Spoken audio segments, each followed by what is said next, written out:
Magandang buhay mga beshi, ang auntie ninyo ay may imbento na naman for today's video. Tayo ay nag-imbento ng ulam. Ulam to para sa amin dahil inulam naman talaga namin. Partida kasi ang aking mga alaga ay kumakain talaga ng kamatis. So may nagbigay sa amin ng kamatis, yung aming landlady ay nagbigay.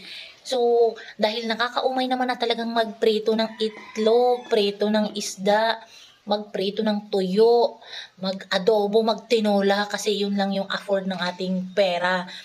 Kaya ito, kami lang tatlo ang naiiwan sa bahay pag umaga. So nag-imbento ang antay nyo. So ayan na nga, gisa si bawang sibuyas na may kasamang siling green, nilagay si kamatis, toyo, paminta. So ayun lang. Ciao, meron na kaming adobong kamatis. Ayan, hindi pa nga siya super lutong-luto yung hindi nagtuklap yung balat niya kasi gutom na daw ang aking bagets.